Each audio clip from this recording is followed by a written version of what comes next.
I leaned against the fence post, the smell of fresh-tilled earth thick in the air. The sun had just started dipping below the tree line, setting my cornfield aglow in golds and ambers. It should have been a peaceful evening. Should have been. Instead, 4 bulldozers sat in a line at the edge of my property, like sentinels of war. And at the helm of this absurd invasion stood Judith Albright, self-appointed queen of the Crestwood Homeowners Association. She stood rigid in her pastel blazer and pearls, the way a person does when they mistake self-importance for authority. Her expression was pinched, her stance wide, like she was preparing for battle. I almost laughed. Almost. "Ethan Carter," she called, her voice sharp enough to slice through the cicadas. "You've been warned repeatedly. Your land is an eyesore and a violation of our community standards." I sighed, rubbing a hand down my face. "Judith, for the 100th time." "I'm not in your HOA."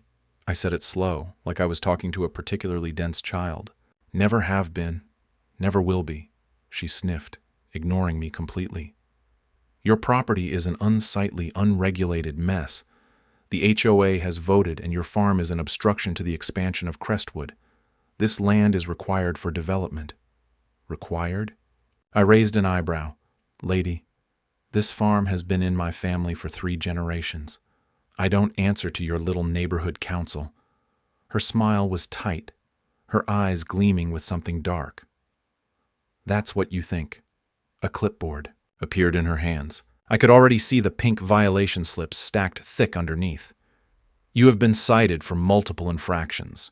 Overgrown vegetation, improper fencing, unsanctioned structures." I laughed. Actually laughed. "It's a farm, Judith. You know, where people grow food," she continued as if I hadn't spoken. "Noise disturbances from machinery, failure to adhere to aesthetic standards." I tilted my head. "Aesthetic standards? You live in a subdivision. This is 80 acres of private land. You border Crestwood," she snapped. "Your land affects our land values." Ah, there it was. This wasn't about noise or fencing or the fact that my barn didn't match her suburban color palette. It was about money, more specifically, control. Her eyes flicked to the bulldozers. "You have until Friday to comply. If you refuse to acknowledge HOA authority, we will be forced to take legal action." I folded my arms. "You mean harassment?" "Due process," she corrected. "All sugar. Unless, of course, you'd prefer to sell.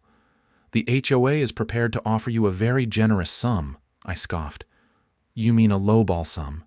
I know what this land is worth," she pursed her lips. "I suggest you reconsider, Mr. Carter, because one way or another, this land will be ours." With that, she turned sharply on her heel and marched back to the street, her army of Crestwood board members trailing behind her like obedient little lapdogs. The bulldozers didn't move. I exhaled slowly, staring out over my fields. This wasn't over, not by a long shot. The first fine appeared on my doorstep the next morning, a crisp envelope with HOA letterhead. Violation notice, $500. For failure to maintain uniform fencing. By noon, there was another, $750 for unapproved agricultural structures. By the end of the day, 3 more. The next day, she escalated. The county inspector arrived unannounced, claiming, "My irrigation system was in violation of new zoning regulations." A completely made-up rule, no doubt passed by someone Judith had in her pocket. Then came the false complaints. A neighbor, who I'd barely spoken to, suddenly accused me of aggressive behavior. Another claimed my tractor was causing environmental damage. Each report meant more paperwork, more fees, more roadblocks. It was death by 1,000 bureaucratic cuts. By Friday, I had a stack of violations thicker than a phone book, and then she overplayed her hand. The bulldozers moved forward. I was already standing at my property line when Judith arrived, flanked by 2 HOA board members and a smug-looking attorney. "You were warned," she said, feigning disappointment. "This is what happens when you refuse to comply." One of the bulldozers rumbled to life, its treads biting into the dirt. I stepped forward, voice steady. "You put one scratch on my land, and I sue every single one of you into oblivion." Judith's eyes sparkled. She wanted this fight. The HOA has full authority, she declared, waving her clipboard. You can't fight city zoning, Mr. Carter. You're outmatched. I smiled. She had no idea who she was dealing with. Outmatched? I repeated, stepping closer. Judith, let me tell you a little secret. She tilted her head, amused. I leaned in, dropping my voice so only she could hear. I own the biggest law firm in the state. Her smile froze. The bulldozer roared louder. I held up a hand, signaling to my attorneys who had just arrived, 3 of them, in suits, carrying documents. Cease and desist, my lead counsel announced, voice booming. You are now in direct violation of property rights and trespassing statutes. Judith's expression cracked, her fingers tightening around her clipboard. She hadn't expected a counterattack. The bulldozers stopped. The air shifted. For the first time, Judith looked unsure. She thought she was untouchable. She was about to find out just how wrong she was. The silence stretched between us, thick and charged. My lawyers stood their ground, their tailored suits a stark contrast to my dirt-scuffed boots. The bulldozers idled, engines growling like caged animals waiting for a command. Judith's fingers curled around her clipboard, knuckles white. This is ridiculous, she snapped, recovering fast. You can't just wave legal threats around and expect me to back down. The lead attorney, David Calloway, adjusted his tie. Mrs. Albright, you are currently in violation of state trespassing, laws, and multiple property rights protections. If those bulldozers cross onto Mr. Carter's land, you and the Crestwood HOA will be facing an immediate injunction and a lawsuit so massive your grandchildren will still be paying off the damages. Judith let out a sharp breath through her nose. Bluff all you want, she hissed, but the county has already approved Crestwood's expansion. Your farm is a nuisance, Ethan, and nuisances can be removed. I narrowed my eyes. And I bet that approval came through after a few donations from your HOA? Her lips pursed. We operate within the law. I took a step forward, lowering my voice just enough to make her hear the weight behind my words. I think it's time I take a closer look at your laws, Judith. She went still. For the first time, I saw fear. It was there for only a fraction of a second before she smothered it with a condescending smirk. You go ahead and do that, Mr. Carter, she said sweetly. But while you're busy looking, we'll be filing a petition to have your farm declared a public hazard. And just like that, she turned on her heel, her entourage hurrying after her like obedient dogs. I watched her go, jaw tight. She wasn't giving up. No, Judith was just getting started. The next wave hit 2 days later. First, it was the utilities. Notice arrived in my mailbox, an official-looking envelope from the county zoning board. Due to concerns over environmental compliance, my water access would be shut off pending further investigation. A few hours later, another letter, this time from the state agricultural department. A formal complaint had been filed against my farm, citing potential soil contamination issues. Then, the bank called. Someone had reported my business as high risk, prompting a sudden review of my loan agreements. By the end of the day, I had a mountain of paperwork and a raging headache. I knew exactly who was behind it. Judith was weaponizing bureaucracy, drowning me in a sea of red tape, hoping I'd either fold under the pressure or bleed out financially. I wasn't the first.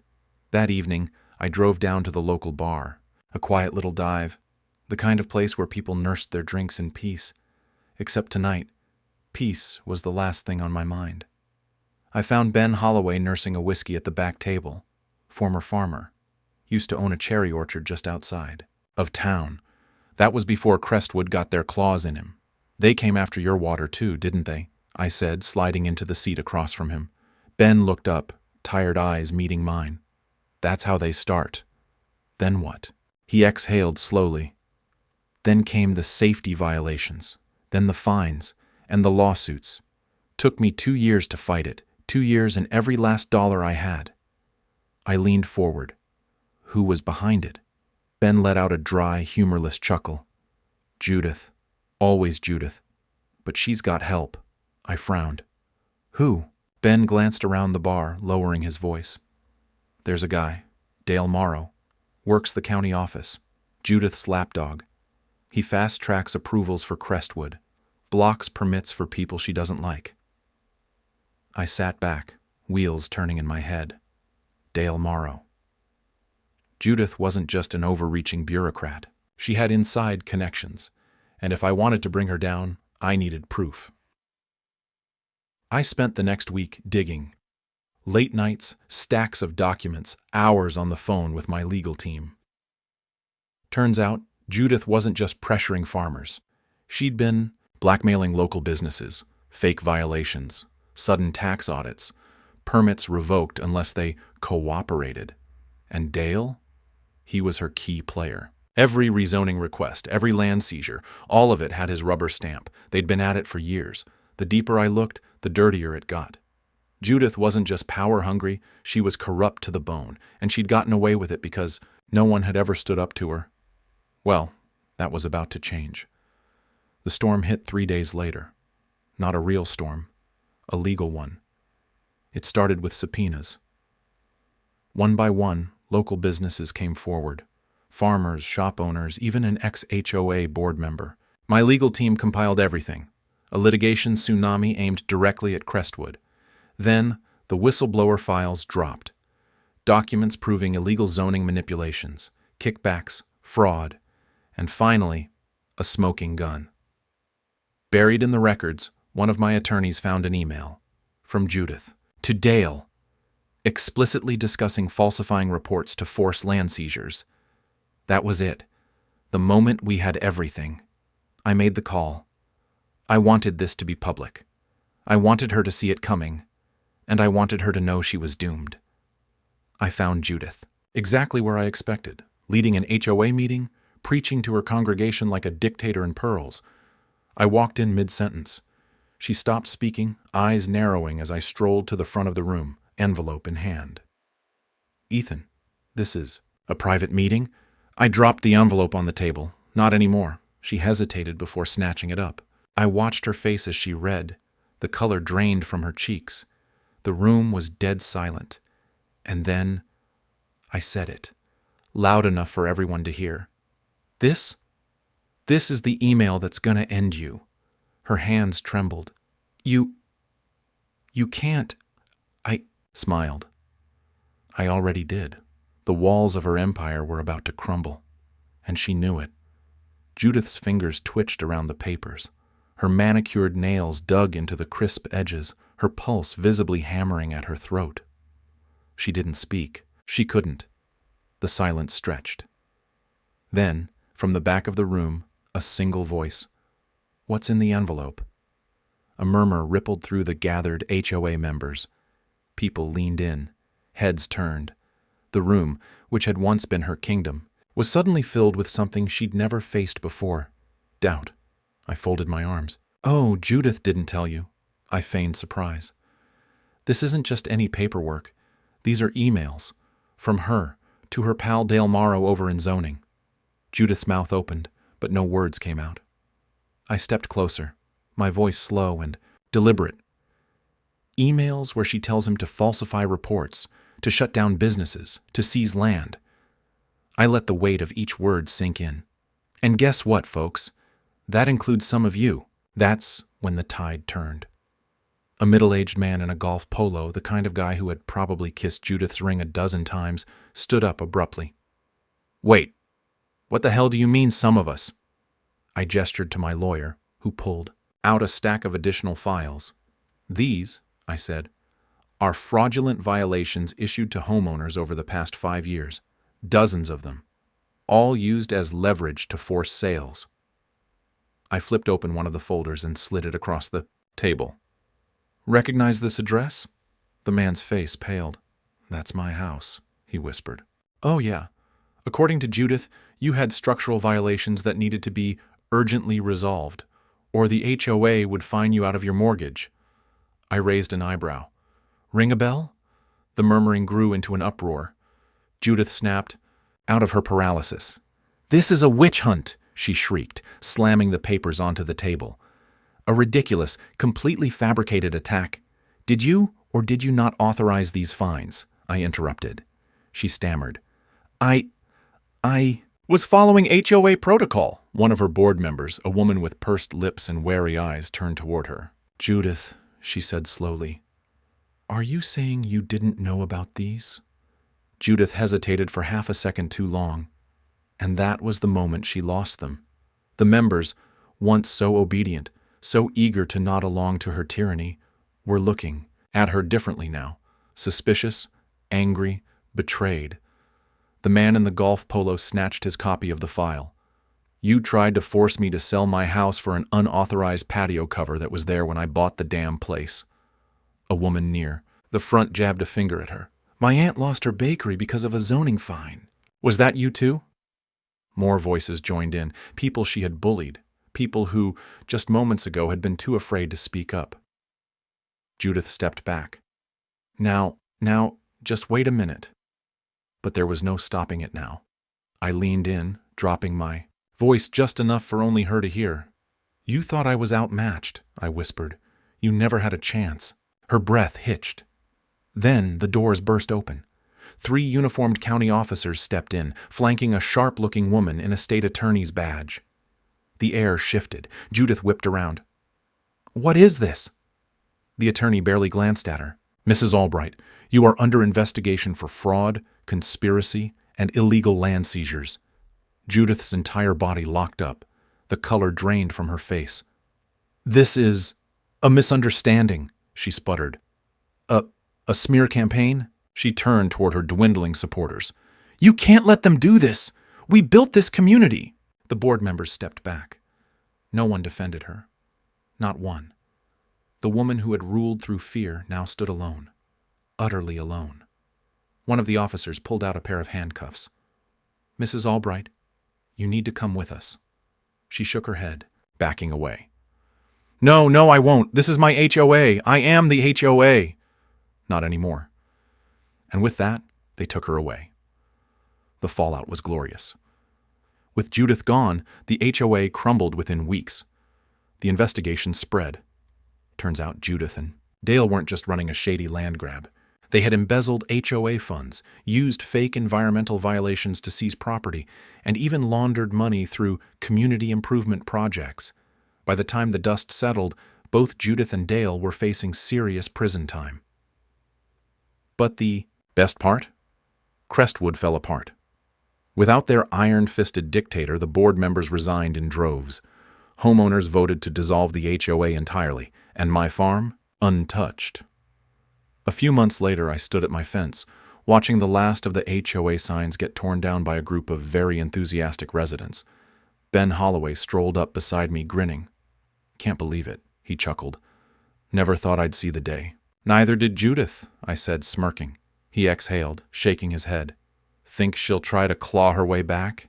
I chuckled, glancing at my phone. The last news report had shown her in a county jumpsuit, looking about as smug as a deflated balloon. She's finished, I said simply. And just like that, peace finally returned. No more fines. No more harassment. Just my land, my crops, and the satisfaction of knowing that the woman who tried to control everything lost it all.